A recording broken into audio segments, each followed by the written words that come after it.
Let's learn something really quick. If you got the time, absolutely. And you got the discipline, there's no question about it.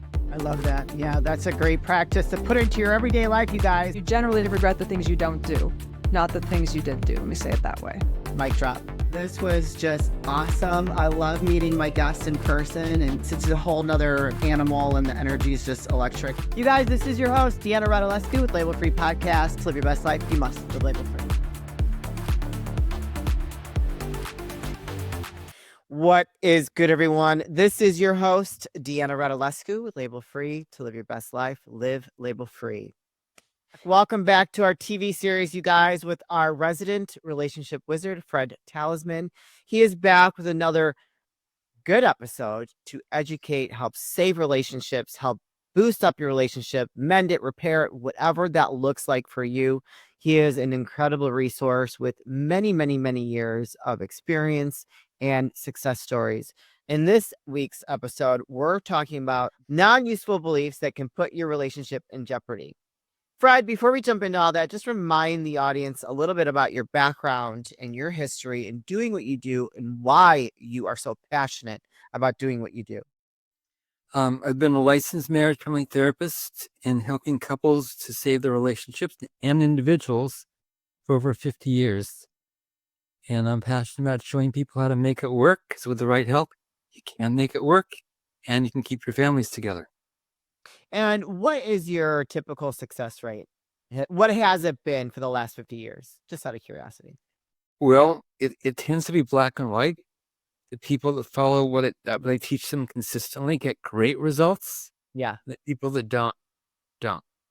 Well, I think that's true with anything, right? So if you feel like...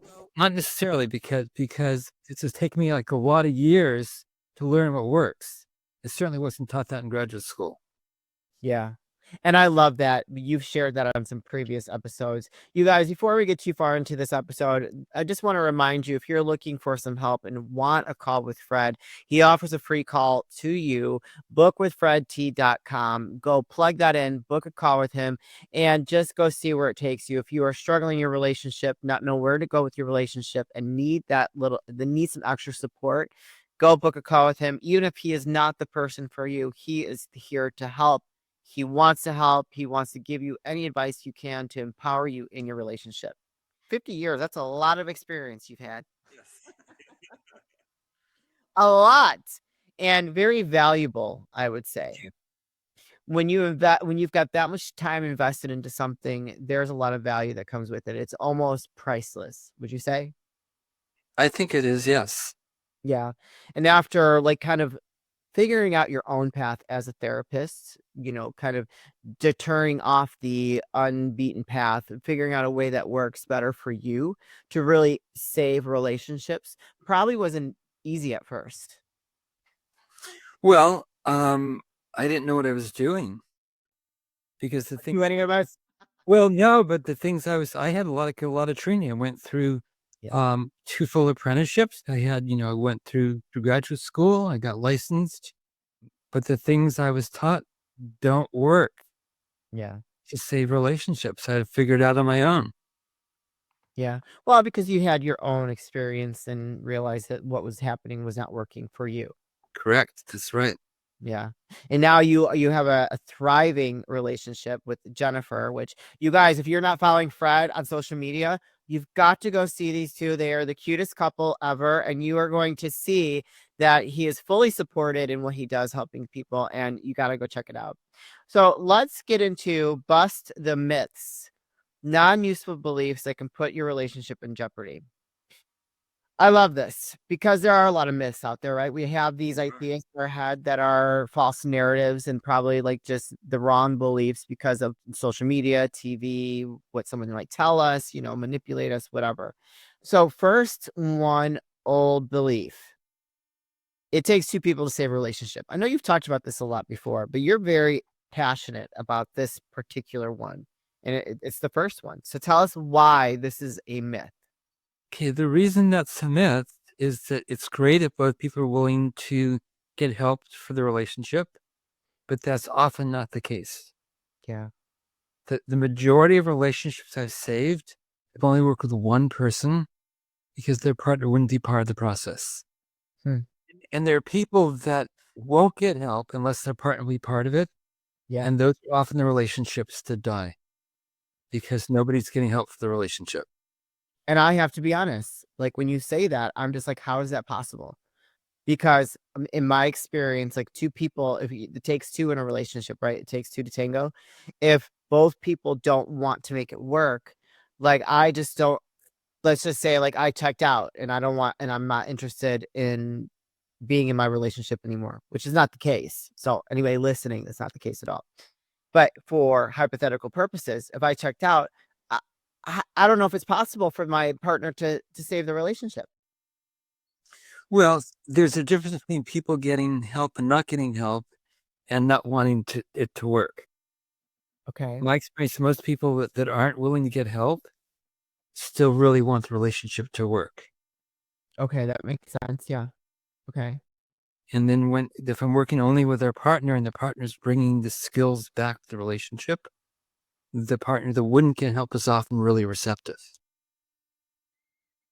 And so can you give us an example on what that looks like? Maybe if after you've worked with that person that's getting the help with you and they go home and they implement, like what does that look like as the relationship starts to repair and rebuild?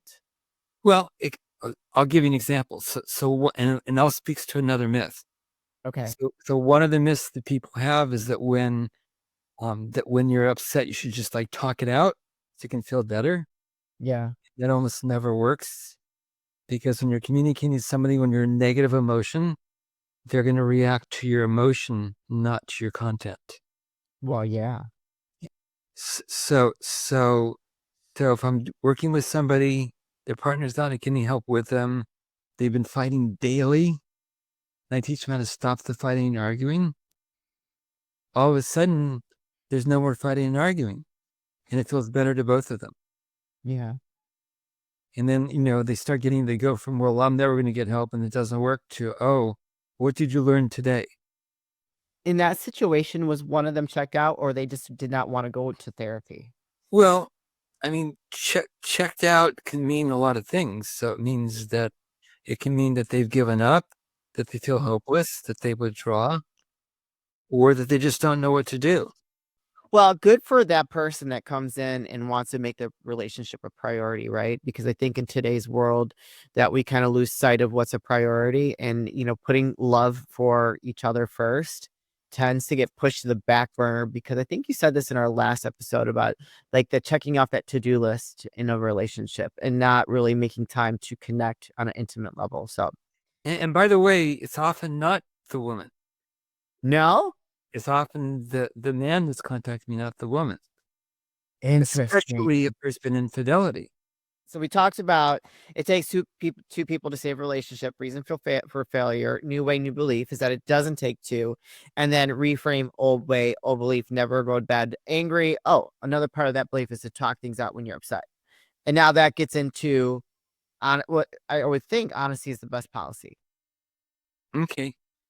So most people use honesty. We talked about in another episode that most people use honesty in relationship as a weapon. Yes, they do. Often what honestly comes out of their mouth is the most negative thing that gets triggered, either in reaction to what the other person says or does, or the way they say or do it, or in reaction to their own thoughts and feelings. Yeah. So I teach honesty with a positive goal to know in advance how you want to make your partner positively feel. Yeah. And make sure what you say and how you say it supports that goal. But still being honest at the same time, though, right? It is honest. Yeah. Right. Yeah. There's a number of honest things to say simultaneously. I love you. I hate you. I feel close to you. I feel distant from you. So there's several honest things we could say at a given moment, all of which would be true. Yeah. Most of them would be destructive. Yeah, and I think that kind of comes down to, and we talked about this in one episode for a length of time, that I think it comes down to like a power struggle sometimes, right? Like we bring up honesty. Well, you did this, but no, you did this, but you did this, and you did this, and it's like you got this checklist of who did the worst things, and you want to be better because you feel like they wronged you more than they feel that you wronged them, and it's like a tug of war going back and forth, and it gets uglier and uglier and uglier, and you lose sight of the goal, which is to get on the same page and come back to loving each other and not just trying to be right. Yeah. Yeah. So Humility goes a long way. yeah. So blind and toothless is Gandhi. Kind and toothless. So there's this amazing scene in the movie Gandhi that where Gandhi's being questioned by an American reporter, and he said, with all the atrocities that's been done to people, how can you be telling them to practice nonviolent resistance? And Gandhi said, if we all practiced an eye for an eye and a tooth for a tooth, we'd all be blind and toothless. Yeah, I like that. It takes a really big person to take a step back from the situation and not want to involve themselves in that power struggle. You really want to have to like start mending your relationship the right way instead of continuing bad behavior. Yeah, you're not going to resolve issues when you're treating your partner like they're your enemy. Yeah, You definitely. only resolve issues when you're creating cooperation. Yeah. And Why? in kindness Yeah. and emotional support. Why do you think that, and you've been doing this for a very long time, and I wonder this sometimes, like, why do you think it's so important when you get into a fight with your partner that you know and you love, and you've gotten over a lot of different struggles in your relationship together, that you have the feeling or the need to be right? Why is that? Whether it's male or female, because women are just as egotistical as men, just as prideful as men, and like we both have those emotions. So why do you think that it becomes like this tug of war and this like, oh, I need to be heard situation instead of like wanting to work through it together instead of pointing the fingers? Well, I think it's just concerning for people when their partner's not on the same page they are. Oh, that's a good one. Like most people think, gee, if we're in a love relationship, we should think and feel and see things the same way. And that virtually never happens in a relationship because you have two unique individuals with different views about most things, Yeah. even about shared experiences. That was good. Yeah, I would agree. And I also think that maybe if they can get triggered if they have stuff from the past, right?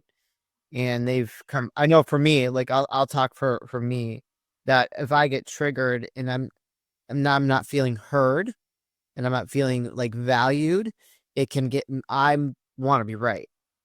You know what I mean? Because I have stuff from the past that like I've had to work through and stuff. So for someone like me, but I don't really do that much anymore. But there has been times where if I do get triggered, no, I'm right. Damn it, you did this. Keep it up. I'm gonna hit you over the head with the frying pan. I'm kidding. I'm kidding. And I also want our audience to know that I've identified 23 myths that people tend to buy into. They can put their relationship at risk. So what I've done for our audience is I've created a PDF of all 23 and what you do instead.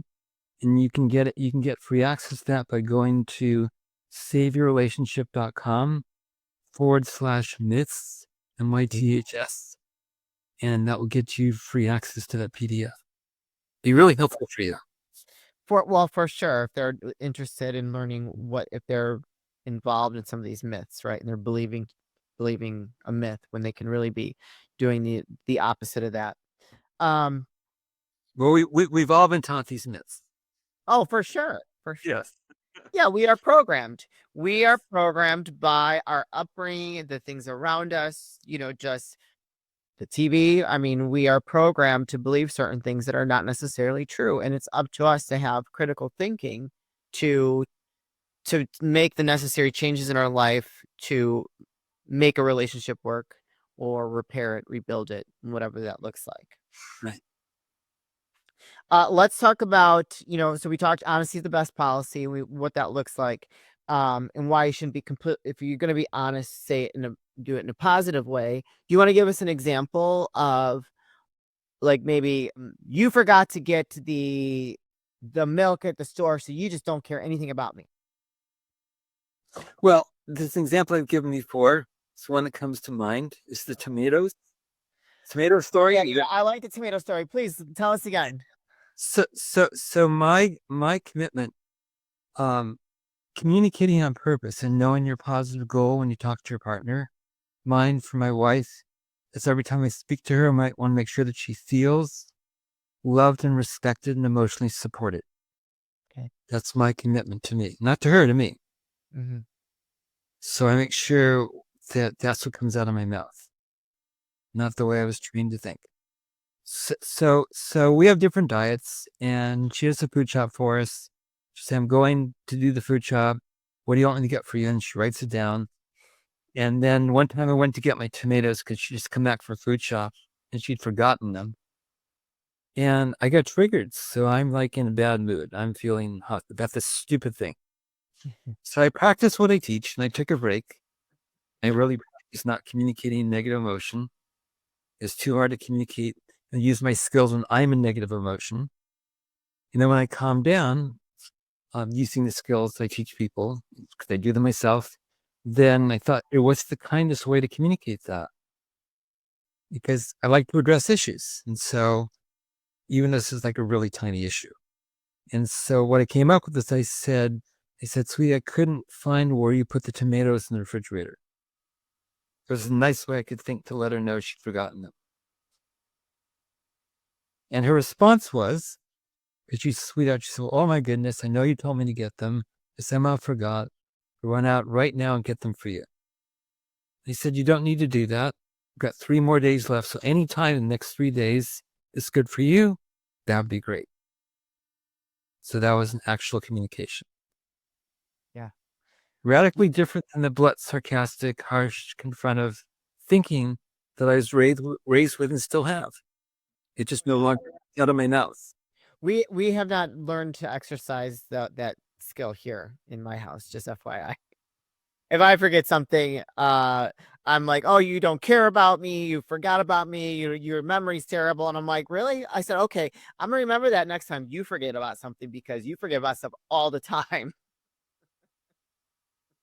And I mean, I don't let that bother me, because I just let it roll off me, because, like, we're all human, we're gonna forget. And it's just like, when you don't throw stones when you live in a glass house, because you forget too. You know what I mean? Like, that's my attitude. But I would like it better if he approached me with that instead of, oh, you forget, you don't care about me.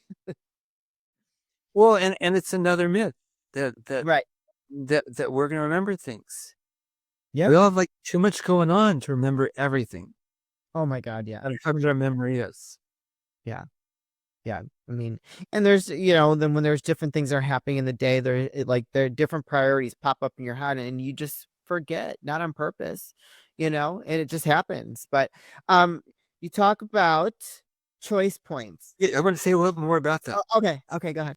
So that when you commit to something and you forget to do it, you've broken trust with your partner.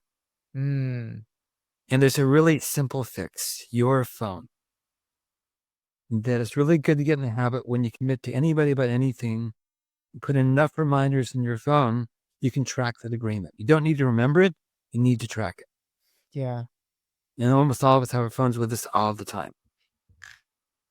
Mini computer in your pocket.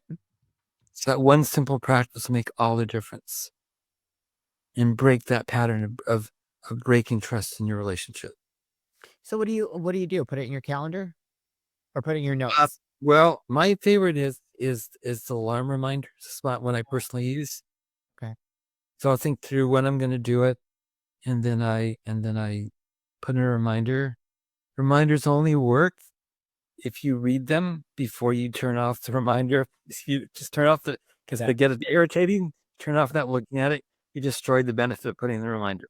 You got to look at it and either do what it says when the reminder goes off, or put in a new reminder at a time that's going to work for you. Yeah. I like to utilize my calendar. So Great. that, or my notes, or if it's something that's right away, I'll just send myself an email and not delete that email, because I look at my email constantly. Right. So, that's what I do I still forget every once in a while, but that's a better way to forget less. Well, my goal isn't to remember. My goal is to track. Okay. Yeah. So I remember by accident, not on purpose. So I'm not like I can remember everything, but I can track everything. Yeah. I'm really good at tracking with my reminders. Is that what you kind of like teach your clients is to I do stuff absolutely do. like that? Yeah. I teach them that, and I teach them to undercommit. Undercommit. What does that mean? Well, that means that if you think you can get something done by tomorrow, then tell them I can get that done for you within 4 days. Yeah, that's probably better. And then it's when stuff comes up, because it always does, and you get it done in 2 days, now you're a hero. Yeah. But if you commit to tomorrow, the stuff comes up and get it done in 2 days, now you've broken trust. Yeah. Undercommit, over deliver. Yeah. And when we say broken trust, it's not necessarily that you don't trust your partner. It's more of like you don't trust that they're going to follow through doing the same thing that they said that they're going to do. Yeah, that's broken trust. But do you understand? It has the same feeling that I can't trust your word, Sure. that you're not keeping your word to me. Yeah. So it's not the same level as broken trust because of infidelity, but Right. it's still broken trust. I'm a big believer in practicing what I teach. Absolutely. You better. Yeah. Yeah. Well, most people don't. So I'm big believers. True. This is true. You are 1000% correct. But I practice what I preach. So therefore, that's why we see each other. That's why we see each other, Fred. Okay, let's get into your choice points. I know we've covered this before, but let's talk about it again, especially when it comes to honesty is the best policy, which is a myth. But we've talked about why that that fails for people and what we should do moving forward. Yeah. So to finish that discussion, because we started a little short while ago without using that term, choice points. Okay. So the choice point is knowing how you want to make your partner positively feel. That's your choice. In other words, the choice part comes in. There's all kinds of honest things you can say, positive and negative, and there's only one choice to make that works, which is knowing how you want to make your partner positively feel. That's what the choice point is. Yeah. And you can have I have the same choice point every single time. You don't have to figure out a new one each time. You have the same one? Yeah. What is it? Which is to make my wife feel consistently loved, respected, and emotionally supported. That's my choice. I think we need to put that on repeat for people. Like, if you make your partner, your wife feel loved, respected, valued, all those things. Like, that should be your choice every single day. Yeah. In other words, just because we think something negative doesn't mean it should come out of our mouth. 1000%. I think we get too caught up in wanting to be heard that even if it's negative, we say it anyways and we hurt the people that we love. Yeah. Yeah. I really do believe that most people with their practices treat strangers far better than they treat their partner. Yeah, I would agree. If you really love your partner, you should make sacrifices for them. Okay. So sacrifices are a great idea. There's a noble idea. Yeah. Of making sacrifice when it comes to raising children, when it comes to caring for pets. It tends to break down a romantic relationship. Because when you feel like you're making sacrifice for your partner, you wind up feeling resentful, and resentment's a relationship killer. Yeah, for sure. The alternative that I teach, I talk about this some in that PDF, is to create agreements you both feel good about, which is almost always realistically possible with the right skills. Then it's a done deal. There's no resentment and there's no residuals. Yeah. I love that. I think resentment can pop up in a lot of different areas in a relationship, and to be mindful of that is very, very, very important. And I really don't think that you should sacrifice anything about yourself for your partner. I think that there are sacrifices that need to be made in a relationship, but you shouldn't be sacrificing things for yourself. Because for me personally, if I don't take care of myself, if I sacrifice my time, my energy for my significant other, and I'm not taking care of me, I will certainly start becoming resentful. So that's why it's a priority for me. I'm sorry if you can't go to the gym. I'm sorry. You're going to have to figure that out on your own, but I have to go to the gym. On that note, where can people find you, connect with you, and learn more? You just did a revamp to, he just did a revamp to his website, fabulous, and his social media is off the chain. So where can people find you, Fred? First of all, I'd love for you guys to get the PDF. It's going to help you so much. So to get the PDF of the 23 myths I identified and what to replace them with, you go to saveyourrelationship.com/myths, MYTHS. Perfect. Now get you free access to that in-depth PDF.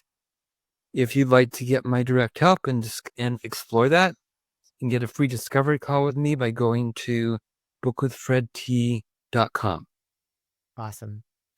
And he is here every other Monday. So if you love what you're seeing here, do not forget to tune in every other Monday. But his links will be in the show notes. As always, Fred, thank you so much for sharing your wisdom, your gifts, and your skills with us. We really, really value you and appreciate you. And I love that you are so passionate about helping people repair their relationships, because I feel like your level of passion and concern for people to save their relationships is way more than the regular person out there that's a therapist, so to speak. So I think it's beautiful. I love it. And I just love everything that you're putting out there on social media and just trying to help people the best way that you can. So thank you so much for everything that you do. Thank you for everything you do. Oh, why? Thank you. Until next time, you guys, this is your host, Deanna Radulescu, Label Free. To live your best life, live label free.